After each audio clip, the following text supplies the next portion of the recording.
Hi guys, happy Monday. Today is Just Lovely with Truth Life Coaching.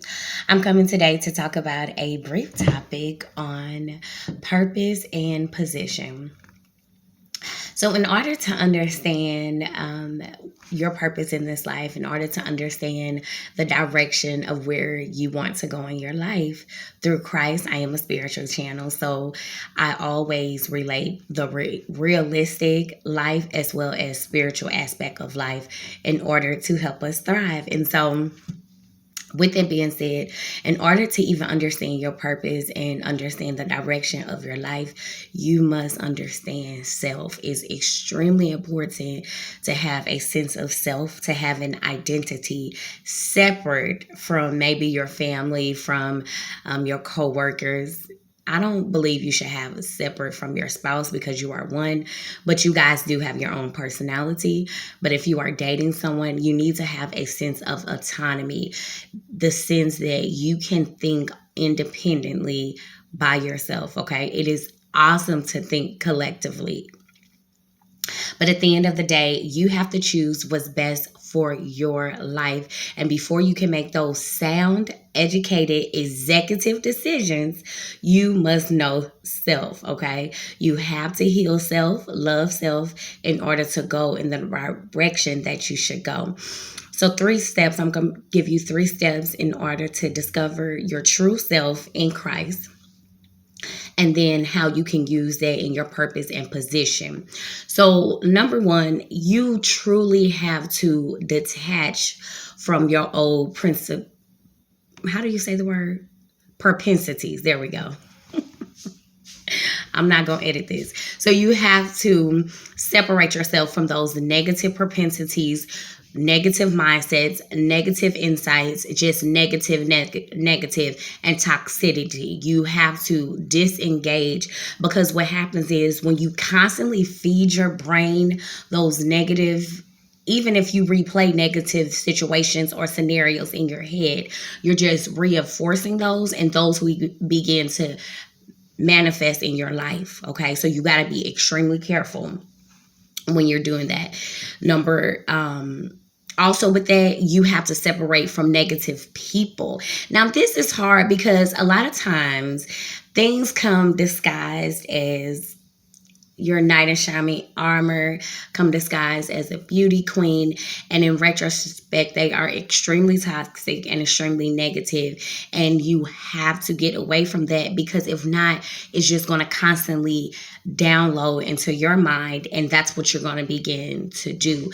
But you have to do self-reflections, which is number 2.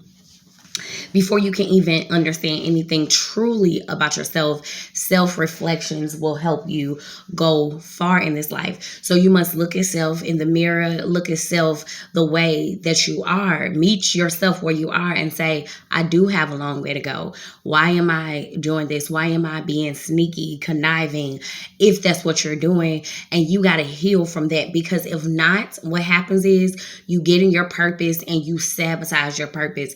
You see this with people who find a purpose and then all of a sudden they get caught in sex scandals, or they get caught money trafficking or money laundering, because they did not heal or do self-reflections, right? So let's just reiterate without sounding redundant. 1, you must detach from those negative mindset, negative propensities. 2, you must do self-reflections. Self-reflections equal accountability. So you have to hold yourself accountable by staying away from the negative mindsets and the negative people, okay? It all ties in. And the last thing, number 3, which some may think is counterproductive, is have fun.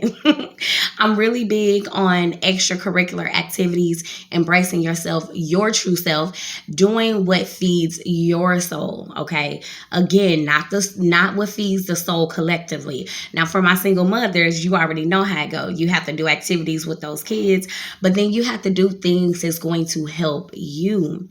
Okay? Because your kids will only be as good as you that's kind of subjective, but they want to look up to you as a role model. So at the end of the day, you can take them across town, pour into them. But if you're not pouring into yourself, if you're not doing self-care, if you're not loving yourself, then in their subconscious mind, they're going to pick up on that, and then it's going to transform or manifest in real life in their conscious form. So you got to be the light. If you want your children more than likely not to get caught up in toxic relationships and with toxic people, then guess what? You got to hold yourself accountable, and you got to embrace removing yourself from that toxicity. You see how it's all connected? Another thing is, when you're out having fun, doing self-care, meditating, working on your mental health, then your children see, oh, it is okay to talk about my mental health. It is okay to talk about my feelings and to express myself in a conducive manner. It is okay to stop, separate myself, indulge in my sense of autonomy, and embrace, go on a walk, read a book, get my nails and hair done. For my men, the same thing, exercise. And so your children, if you have children, begin to pick up on that. And if you don't have children, then the people around you pick up on that, like, wow, okay, I see. And I see the growth in their life, the maturity in your life. Why? Because you are bearing positive fruit. So that is 3 ways how you can heal and separate yourself and know self in order to walk in your purpose. Now, once you establish those, this is not all encompassing. The list definitely goes on and on. However, for the sake of time, once you establish just those 3 basic foundations, 4, and this is a bonus, but this goes sometimes without saying, you must be in alignment with God. You have to pray about this thing.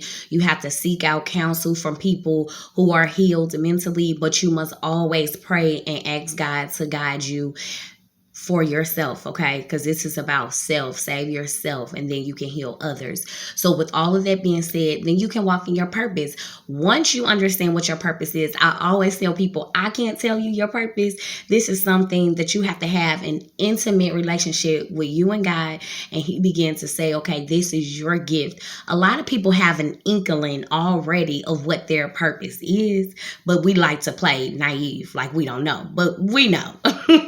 It's just that I believe, in my opinion, we are afraid to grow up. But those 3 skills I just gave you, you can apply those, and those will help you. It helped me, and I'm still a living testament. I'm walking in my journey, but it's much bearable and easier when I have those skills and the foundation of God, okay?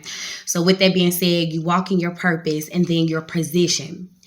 Now you discover your purpose and the position that you must stay in. You have to stay in formation, because if you think about a lot of times when people get their blessing, they go over to their promised land, or they reach their highest potential, they get some peace in their life. What happens is, by nature, the dark loves the light. So by nature, you may ask yourself, why do I keep gravitating towards negativity? It's not that you are gravitating towards negativity. It is that negativity is gravitating towards you. It is that the darkness is gravitating towards you, because you are the light now. You found your purpose, right? And so what happens is, if you don't close that door, if you don't shut that down, if you don't keep up your boundaries, okay, you still be loving to everyone and have affection and a holy love, right? A pure love for people, agape love.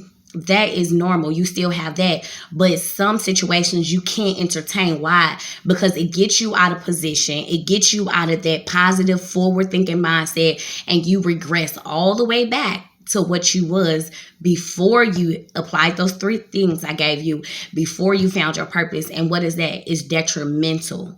It's going to be detrimental to your growth. And so this is why you must stay in position. Once you find your true self, once you find your purpose, once you find out who you are, you always have to move forward.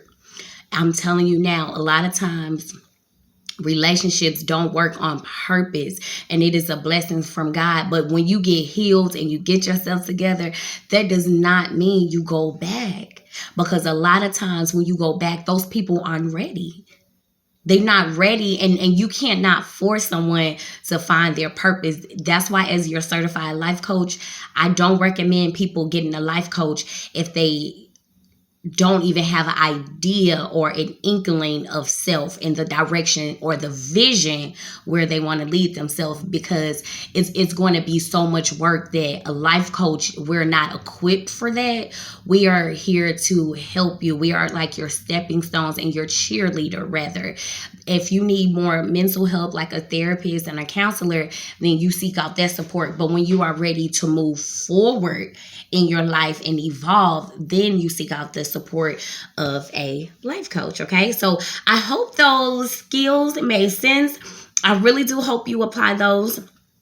I pray in my, with all of my heart, that you find your purpose, you find your peace, and you stay in position. And all of that equals prosperity and your promised land.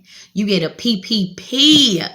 Not alone. This is for life when you stay focused, okay? You get peace, prosperity, and purpose when you stay with God. And I'm telling you this to be true, okay? Keep focusing on the greater good, and the greater good will focus on you. This is Just Lovely. I love you with all of my heart. Go out there and enjoy yourself. God bless.